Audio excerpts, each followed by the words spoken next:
All right, let's dive in. Today, we're mapping out one of the most demanding and, let's be honest, one of the most rewarding careers in all of finance.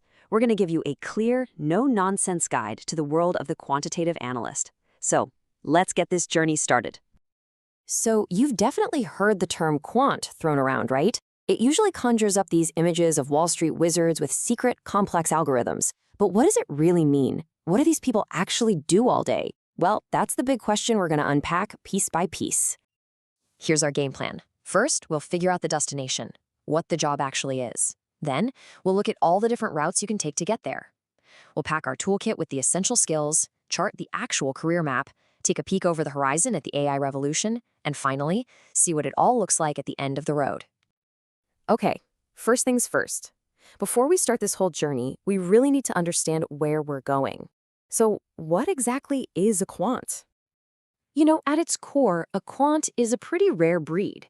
They live at this crazy intersection of three different worlds. It's not enough to be a math whiz or a coding genius or a finance guru. A real quant has to be all three at once. They're the ones blending these super demanding skills to build the complex models that pretty much run modern finance. And what's really fascinating is where you find these people. I mean, sure, you're going to think of the high-flying hedge funds and the giant investment banks, of course. But their skills are in such high demand that you also find them in commercial banking, asset management, and even in places you might not expect, like insurance companies and financial software firms. Now, saying you want to be a quant is kind of like saying you want to be an engineer. Okay, but what kind of engineer? There are a ton of specializations. So let's look at the different routes you can actually take inside this world. You can really see the variety here. I mean, it is a whole ecosystem. You've got your desk quants, who are right there in the thick of it, implementing pricing models for traders on the floor. Then you have research quants, who are in a much more academic-style setting, basically inventing brand new strategies. And then the quant developers. These are the elite software engineers building the ridiculously fast systems that make everything run. The big takeaway here is that every role needs a slightly different mix of skills. And the day-to-day vibe of these jobs? It can be night and day. A front office desk quant is in this super high-pressure, fast-paced world. Their models are affecting the company's bottom line literally minute by minute. A research quant, on the other hand, is in a much quieter, more academic space. They're focused on long-term discovery, trying to invent a totally new way to beat the market. Two completely different worlds, both under the same quant umbrella. So no matter which of those paths you choose, you are going to need the right toolkit. Let's break down the skills that pretty much every single quant has to master. It all comes back to this powerful trinity of skills.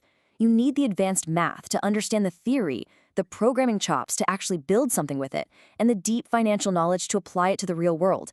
And these pillars, they're not just nice to have, they are totally interconnected and absolutely non-negotiable. And in the programming world of a quant, it's really a tale of two languages. You've got Python, which is the undisputed king of research and data analysis. It's got an amazing ecosystem of libraries, like pandas and skitsylearn. It's where ideas are born. But when that great idea needs to be executed millions of times a second in a live market, that's when you turn to C++. It is the language of pure, raw speed. Okay, so you know what a quant is, you know what skills you need, but how do you actually get there? Let's pull out the map and chart a course for breaking into this industry. The path is, well, it's rigorous. It starts with a strong bachelor's degree in something heavy on the numbers.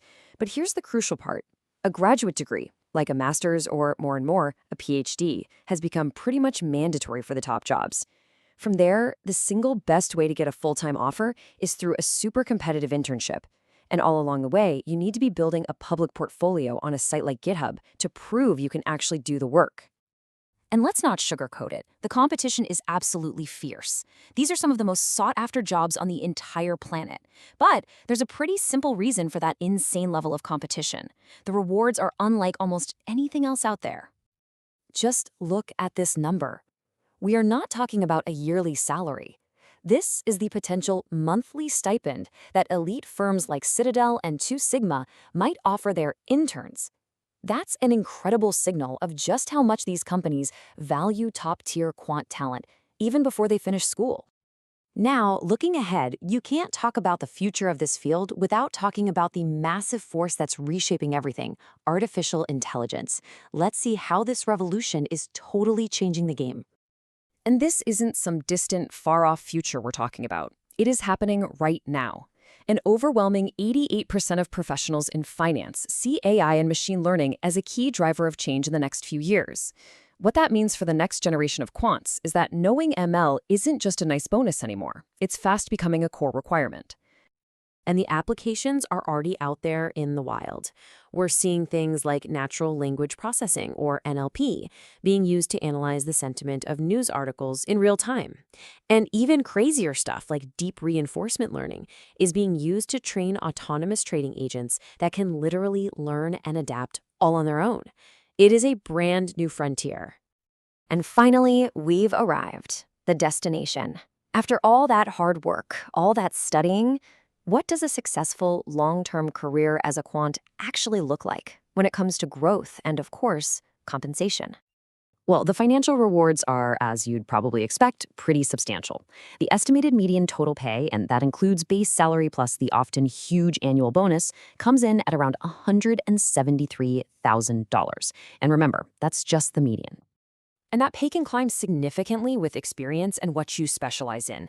A junior analyst might start out around $138,000, but as you move into those really specialized roles, like a quant developer or a quant researcher, the median salary jumps way past the $200,000 mark.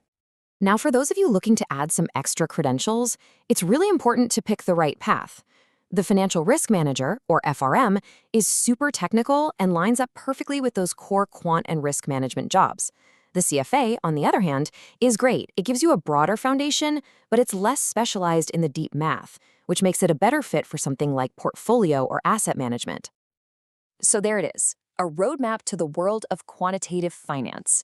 It is a field that demands an intense dedication to math, to programming, and to finance. It's one of the most challenging career paths you could possibly choose. So the only question left is, do you have what it takes to start the journey?